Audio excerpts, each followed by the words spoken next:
Hi everybody, this is Louise speaking from Effortless Magical Living. I'm not sure where to look here. I'm trying a live on my laptop on YouTube, which I've never done before, and I'm not sure whether to look at myself or look at the little dot up on the top of the laptop.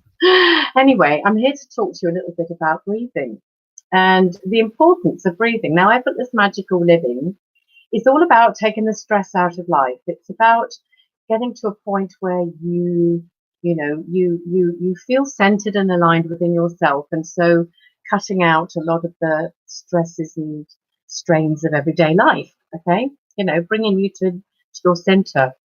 And what doesn't help a lot of people in that quest, if you like, for finding equilibrium within themselves is they breathe badly. A lot of people are shallow breathers. They breathe into their chest, and that creates or worsens stress, anxiety, and things like that. So the best way to breathe, I'm going to stand up for you, is to breathe down into your tummy, so that when you breathe in, if you've got your fingers like that in front of you, they're going to come apart. If you actually lay down on the floor and lie flat and breathe, you'll notice that your tummy's going up and down. Your chest and your shoulders are not moving. It's just your tummy going up and down.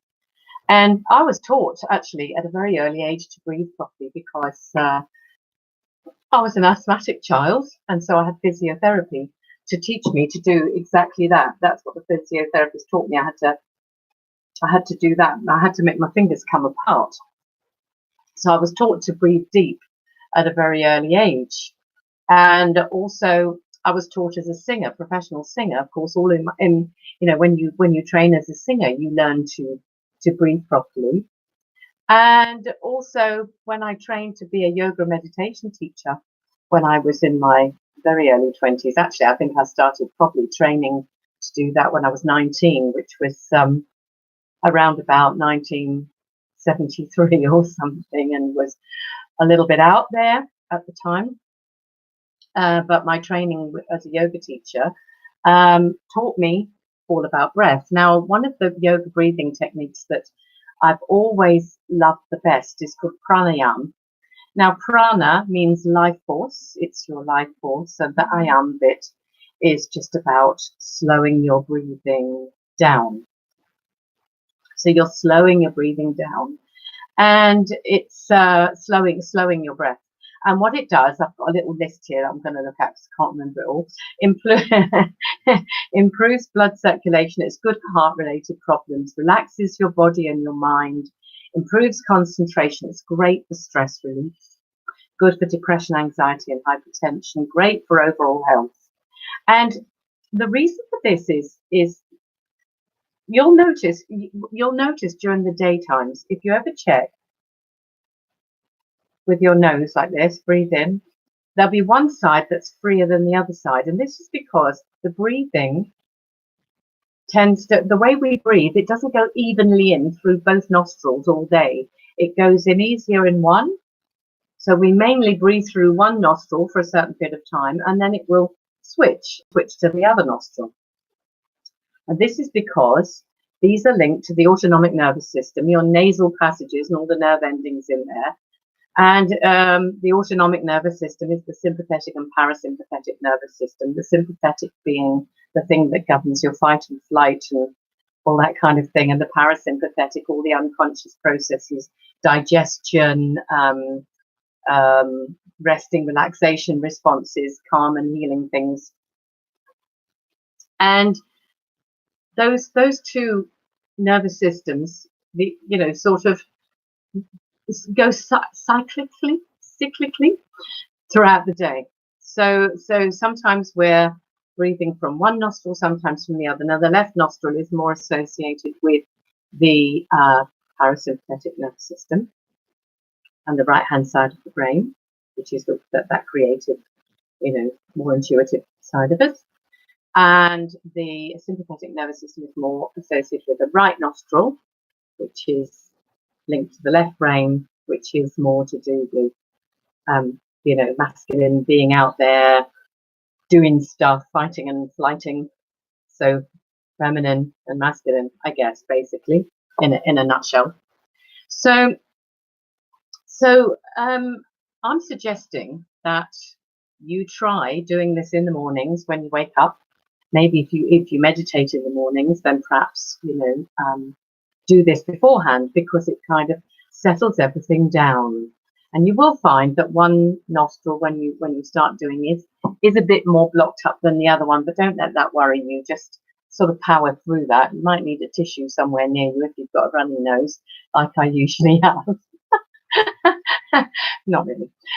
Anyway, so what you do, I'm going to take my glasses off, because put these two fingers on my forehead by my third eye, and use my right thumb, this is my right hand, right thumb to block up my right nostril, and my left ring finger to block up my left nostril. So you start off by breathing in through the left, and you breathe in for a count. I'm going to do a count of 4. 1, 2, 3, 4, except I wouldn't do it in fits and starts like that. I'd just go, that's 4, and then hold it for a count of 16. I'm not going to do all that now. And then breathe out for 8. And then you breathing in again through the right nostril for the count of 4. Hold it for 16. And then, which I'm not going to do now. And then breathe out for the count of 8. So it's 4, 16, 8. If you can't hold your breath for that long, or breathe in for that long, or breathe out for that long, you can do 2, 8, 4. Breathe in for 2. Hold for the count of 8. Breathe out for 4. Breathe in for 2. Hold for the count of 8. Breathe out for 4. And repeat that for several rounds. Do it for a minute, or, I usually count rounds on my fingers with the other hand so that I know how many I've done. And sometimes I do 7 rounds. Sometimes I might take longer to do 10 rounds. It depends how I'm feeling.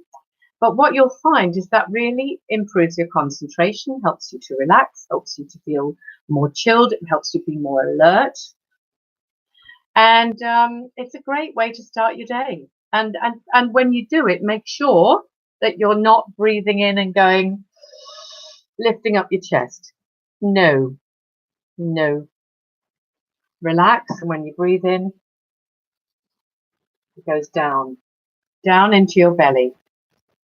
The cause of an awful lot of problems in society is shallow breathing. People think, we just automatically assume that breathing is a given. Well, I do it unconsciously and I don't have to think about it and I just do it. But if you notice, a lot of people, when you tell them to breathe in, for instance, when I've worked with people in singing groups, and you say, breathe, take a deep breath, and they go like that. And all their chests and shoulders come up, and you go, oh, no, not really. And if you were to observe a child, you look at little children, they know how to breathe. The small child will always have lovely posture. Their back is perfectly straight. A small baby will never slouch or slump. They're perfectly straight, and they breathe down naturally into their bellies. And that's where your sound is produced from. That's the powerhouse, the power center for producing your voice as well. So when babies make a noise, which they can do really well, it comes from their solar plexus, from this area, the diaphragm. And when they make a sound, it's wow, it comes right from deep down in their belly, doesn't it, And as adults, I think we are trained, as we get older, we're programmed, conditioned, whatever, to, that children are seen and not heard, to be quiet, to not make a sound, to not disagree, to not say stuff. A lot of people, I was, stop asking questions, Louise, be quiet, just accept what you're told, And we learn to tense. We learn to tense up. Because we've lost that connection with our true nature. We slowly lose that connection with our true nature, gradually, till we're about 7, when it's pretty much, we've pretty much had our conditioning all in place by then, and they've got all our beliefs in place by then. And we lose that natural ability, a lot of us, most of us, to breathe gently and deeply. We get tense and we lose that connection with that lower part of our body. So a great way to reconnect with that part of your body or with that way of breathing is to lie flat on the ground and just, even if you put a book on your tummy, that's what some singing teachers do, put a book on someone's tummy and make you lift the book up and down. But when you're laying flat, you will naturally breathe into your belly anyway, and you'll see it rising and falling gently. And that's why, when you're not well, laying down and resting is so healing for you, because when you're laying down in bed, you are naturally breathing more healthily rather than shallowly breathing. So just try that. Try doing that and see what kinds of results you get from it. Do it every morning.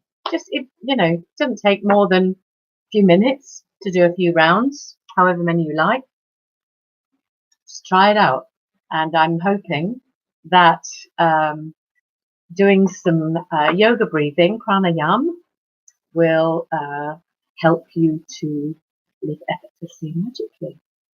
Okay, cheerio for now, everybody. I'm going to put my glasses back on so I can see where the buttons are to end the stream. And this is a complete experiment.